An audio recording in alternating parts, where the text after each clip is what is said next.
অসমীয়া সমাজ জীৱনৰ ঘাই শিপাডালৰ লগত কেনেদৰে সমান্তৰালে আগবাঢ়ি যাব পাৰি তাৰ এক ব্যৱহাৰিক জ্ঞান লাভৰ বাবে এটা প্ৰশিক্ষণ কেন্দ্ৰত ছাত্ৰ ছাত্ৰীসকলে প্ৰশিক্ষণ লৈ আছে। নিজৰ ব্যৱহাৰিক জ্ঞান কেনেদৰে লাভ কৰিব পাৰি আৰু ভৱিষ্যতে নিজে স্বনিৰ্ভৰশীল কিদৰে হ'ব পাৰি তাৰ এক প্ৰশিক্ষণ দি থকা হৈছে।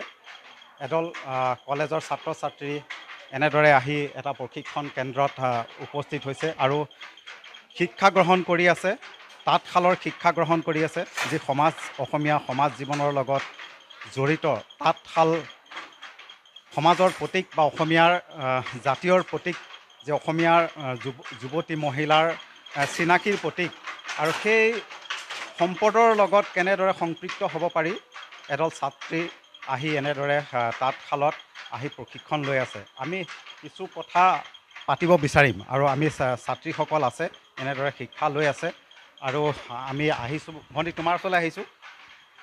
দেখা গৈছে তোমালোক আহি তাঁতশালত শিক্ষা গ্ৰহণ কৰি আছা আৰু কলেজ ইউনিফৰ্মত আছা। প্ৰথমে কোৱাচোন কোন কলেজত? আমি ডিআৰ কলেজৰ পৰা আহিছোঁ। আমাৰ তাৰ পৰা দিছে ইণ্টাৰ্ণশ্বিপৰ কাৰণে ইয়ালৈ পঠিয়াইছে। মানে তোমালোকে কি কি শিক্ষা লৈ আছা, মানে কি ভাবা এই তাঁতশালৰ জৰিয়তে তোমালোকে কেনেদৰে আগবাঢ়িব পাৰিবা বা কেনেকুৱা ধৰণৰ কথা? আগতেতো এনেকুৱা আমি পোৱাই নাই ক'বলৈ গ'লে। এতিয়া আমি প্ৰথম আহিছোঁ, এটা ভাল এক্সপিৰিয়েঞ্চ ল'বৰ কাৰণেই আহিছোঁ। মেমে আমি চবখিনিয়ে শিকাইছে, যিখিনি কৰিব লাগে তাঁতশালৰ, যিখিনি আমাৰ প্ৰয়োজন হয়। তো ফুল বচাৰ পৰা ধৰি সূতা কেনেকৈ আমি বওঁ, তো চব দেখাইছে। আমি তেনেকৈ শিকি গৈছোঁ। 15 দিনৰ কাৰণে দিছিলে যেনিবা, কলেজৰ পৰা পঠিয়াইছে। তো আমি তেনেকৈ কৰি আছোঁ।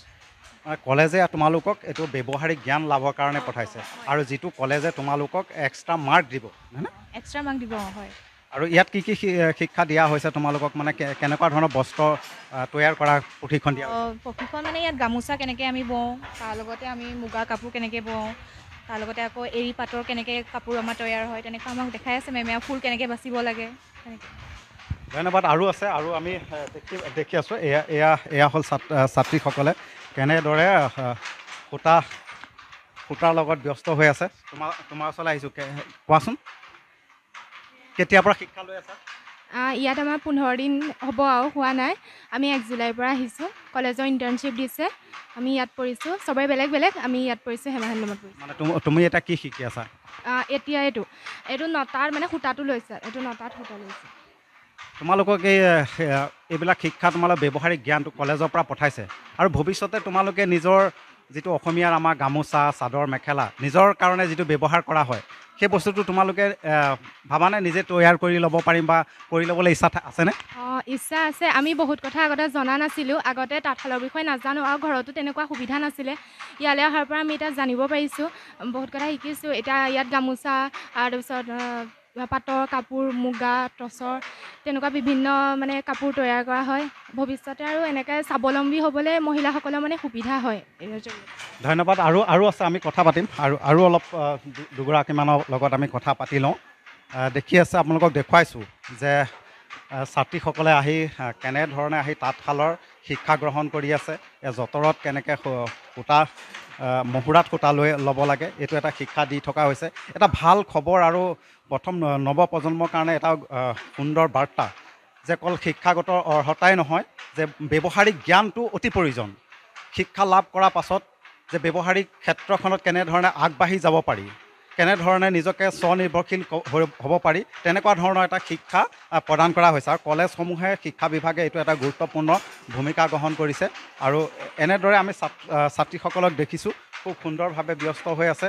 আৰু আমি আৰু কথা পাতিম। ভণ্টি, চাওঁ তোমাৰ ওচৰলৈ আহিছোঁ। কি কৰি আছা?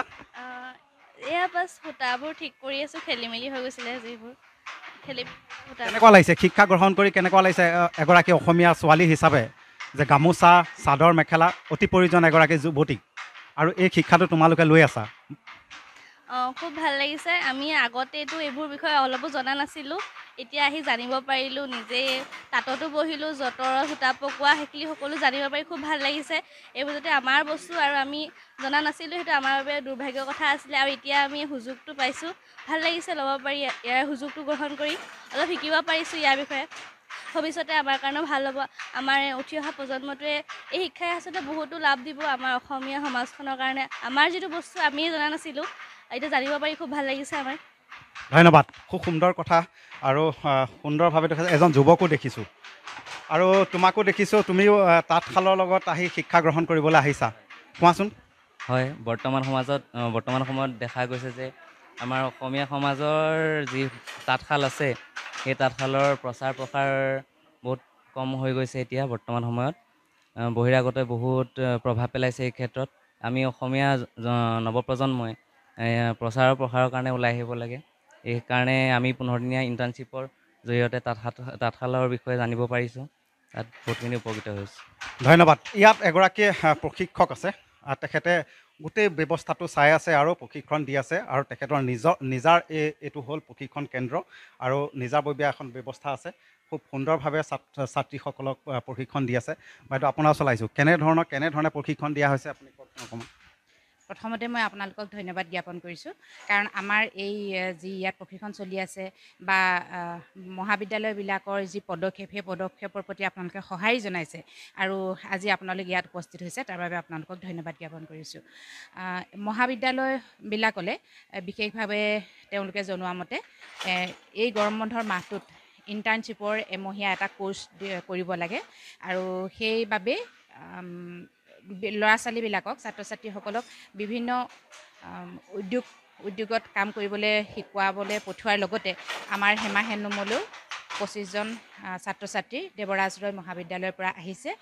1 তাৰিখৰ পৰা তেওঁলোকৰ এয়া ইণ্টাৰ্ণশ্বিপ চলি আছে আৰু আমি শিকাই আছোঁ। শিকাই ভাল লাগিছে, কাৰণ নৱপ্ৰজন্মক শিকাব পাৰিছোঁ তাঁতশালখন। এয়া আমাৰ কাৰণে খুব গৌৰৱৰ কথা, যিহেতু তাঁতশালখন লাহে লাহে আমাৰ মাজৰ পৰা হেৰাই গৈছিলে। আগতে আমাৰ আইতা মাহঁতৰ ঘৰে ঘৰে বা প্ৰত্যেকেই তাঁতশালখনৰ প্ৰতি ধাউতি আছিলে বা তাঁতশালখন ব্যৱহাৰ কৰিছিলে, কিন্তু লাহে লাহে সেইখিনি নোহোৱা হৈ গৈছিলে সময়ৰ সোঁতত।